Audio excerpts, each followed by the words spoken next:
ब्राह्मणों के सम्मान में बिहार की बिटिया उतरी मैदान में। राजा भैया ब्रजभूषण ने भी बजाई ताली। सब हैरान, गूंज रहा मैथिली ठाकुर का दिल्ली तक नाम। मिलकर रहेगा भरत तिवारी के परिवार को इंसाफ। जहां सबने साथ रखी थी चुप्पी, वहीं बिहार की बिटिया जमकर दहाड़ी, बोल दी ऐसी बात मोदी शाह भी हैरान, सम्राट चौधरी भी हो गए परेशान।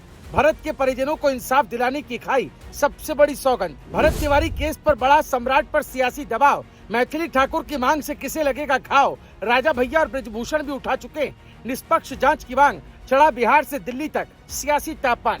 वो कहते हैं ना, जब न्याय की मांग सिर्फ एक परिवार तक सीमित न रह जाए और अलग अलग राजनीतिक दलों के नेता भी एक ही सवाल उठाने लगे, तब मामला सिर्फ एक घटना नहीं बल्कि पूरे सिस्टम की परीक्षा बन जाता है। कुछ ऐसा ही हो रहा है इन दिनों भरत तिवारी केस में, क्योंकि भरत तिवारी एनकाउंटर मामले ने अब एक नया राजनीतिक मोड़ ले लिया है। क्योंकि शुरुआत में ये मामला सिर्फ परिजनों और स्थानीय लोगों की मांग तक सीमित था, लेकिन अब अलग अलग दलों के कई नेता निष्पक्ष जांच की मांग उठा चुके हैं।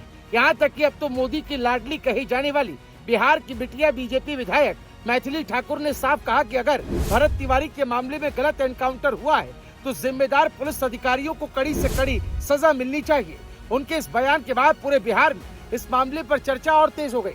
सोशल मीडिया से लेकर राजनीतिक गलियारों तक यही सवाल गूंज रहा है कि आखिर जांच किस दिशा में जाएगी। दरअसल 17 जून को भोजपुर जिले के बिलौटी गांव में पुलिस मुठभेड़ के दौरान भरत तिवारी की मौत हो गई थी। पुलिस का दावा है कि कार्रवाई आत्मरक्षा में की गई, जबकि परिवार का आरोप है कि भरत ने सरेंडर कर दिया था और उसके बाद गोली मारी गई। इसी विवाद के बाद बिहार सरकार ने न्यायिक जांच के आदेश दिए, लेकिन इसके बाद भी मामला अभी थमा नहीं, क्योंकि इस मामले में ब्रजभूषण और राजा भैया ने भी आवाज उठाई।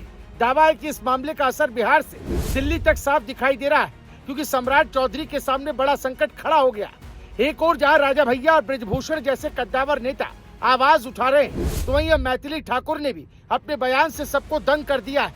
उन्होंने कहा कि बिहार में कानून व्यवस्था मजबूत हुई है, लेकिन अगर किसी पुलिस अधिकारी ने अपनी सीमा लांघ कर गलत कार्रवाई की है तो उसे किसी भी कीमत पर नहीं छोड़ा जाना चाहिए। उन्होंने भरोसा जताया कि सरकार इस मामले में निष्पक्ष कार्रवाई करेगी। वहीं केंद्रीय मंत्री चिराग पासवान ने भी केंद्रीय गृह मंत्री अमित शाह से मुलाकात के दौरान भरत तिवारी मामले को उठाया और निष्पक्ष जांच की मांग की।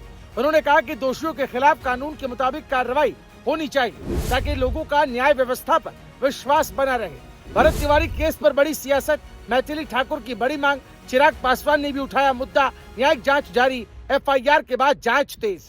इससे पहले उत्तर प्रदेश के वरिष्ठ नेता राजा भैया भी इस मामले में निष्पक्ष जांच की मांग कर चुके हैं। वहीं पूर्व सांसद ब्रजभूषण शरण सिंह ने भी सवाल उठाते हुए कहा था कि अगर हर मामले का फैसला पुलिस ही करेगी तो अदालतों की भूमिका क्या रह जाएगी। इन बयानों के बाद राजनीतिक बहस और तेज हो गई। हालांकि सभी नेताओं के बयान उनके व्यक्तिगत और राजनीतिक दृष्टिकोण है।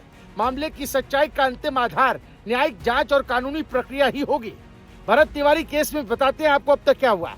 17 जून को भोजपुर में पुलिस मुठभेड़, पुलिस ने आत्मरक्षा में कार्रवाई का दावा किया। परिवार ने सरेंडर के बाद गोली मारने का आरोप लगाया। सरकार ने न्यायिक जांच के आदेश दिए। संबंधित पुलिसकर्मियों पर एफआईआर दर्ज, वीडियो और अन्य साक्ष्यों की जांच जारी। फिलहाल भरत तिवारी मामला अब सिर्फ एक पुलिस कार्रवाई नहीं, बल्कि न्याय, जवाबदेही और कानून के पालन की बड़ी परीक्षा बन चुका है। न्यायिक जांच जारी है, संबंधित पुलिस अधिकारियों के खिलाफ कानूनी प्रक्रिया चल रही है और कई प्रमुख नेता निष्पक्ष जांच की मांग कर रहे हैं। अब सबकी निगाहें जांच आयोग की अंतिम रिपोर्ट पर टिकी हैं, क्योंकि आगे की कार्रवाई उसी के आधार पर तय होगी। Bureau report, news live TV.